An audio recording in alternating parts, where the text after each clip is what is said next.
Okay, here is me trying again this exercise, this book called The Artist's Way. I tried this out last year and I was at week 2 and then I stopped because I felt overwhelmed. I feel like I don't have the courage. I feel like perhaps I was scared to truly figure out who I truly am.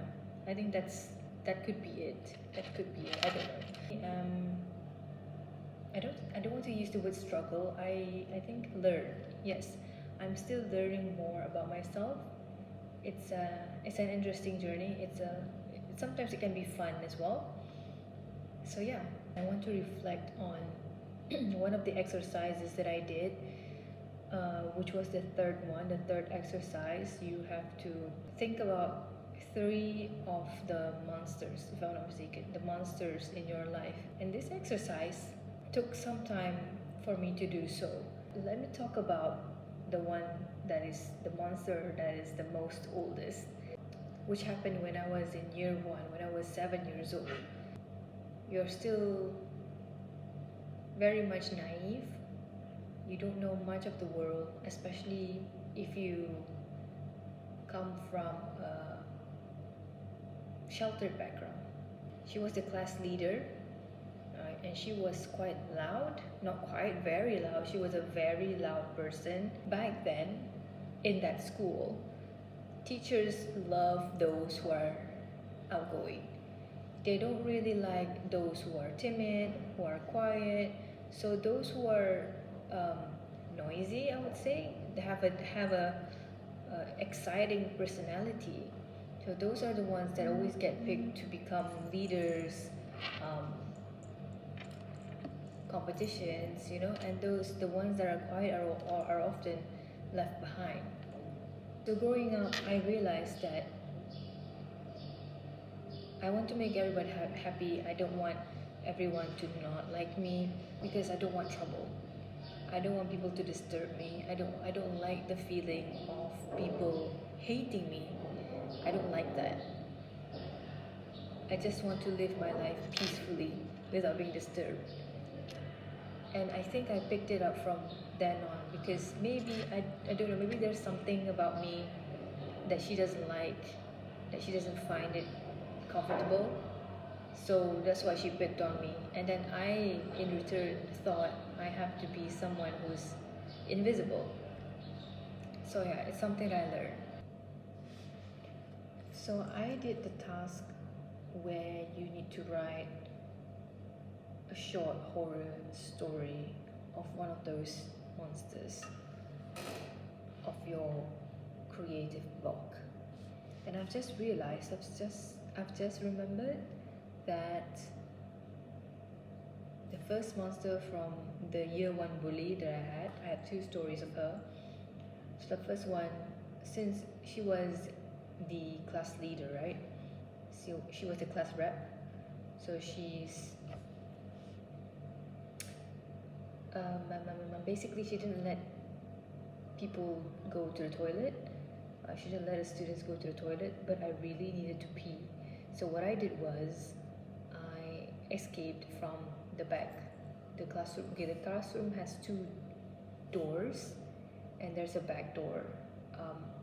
Somehow, because I was small at that time, I managed to escape, and then for her not to see me, I crawled on my knees because there are like windows, I had to use, I don't know why I was so afraid of her, but I crawled on my knees. And then when I got back home, my parents and my grandmother was asking, my mother and my grandmother was asking me, why are my knees dirty, and then I was reluctant to to share what was going on. But when they found out, they were like so angry. Okay, so that was one story. And then another one was we had a sports day. And I was the sports that I joined was lari dalam guni, running in a sack. I think like running in a sack. I don't remember I was in which place, like 2nd or 3rd place, but by right, you are supposed to be the one that stands on the podium, right? But she told me, I want to be on the podium. Let me get the medal for you. And I didn't even get to say anything. And also, I was afraid of her. So she ran there, wore the freaking medal, stand on the podium, got her picture taken, and then come back and gave me the medal. When I thought about it, I actually forgot about that story. But after like writing and everything, I just remembered that moment. And when I think about it now, how horrible that was. Like, that was my achievement, but she took it away from me. She took the credit. And it makes so much sense now, like moving through life after that event, and now reflecting back from that event, like, like I, oh, it's so hard to be vulnerable in front of a camera, but it tells so much. It tells so much what I put myself through, how I let people step on me, how I let people take all the credits of my work. It's not just for work, it's also sometimes in friendship. Sometimes I just let people do whatever they want to me. Something like this. Like, too nice might be the word. But I don't like saying this because I do it because I want to. But sometimes I might overdo it. I don't know. It's something that I'm still reconciling with. And lately I learned that it's not a bad thing that you want to give to others, that you are empathetic, but also you need to give at least half, or more a bit more than half back to yourself. That's my problem. That I give to people, but I didn't give enough to myself. That's not good.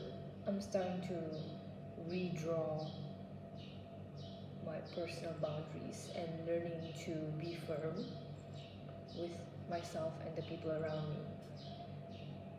And it feels good. It feels good when I get to care for myself first. And I think I'm going to continue doing that. Oh, it's so messy. And this thing, talking like this, it feels so uncomfortable. But I think it's necessary for me to reflect,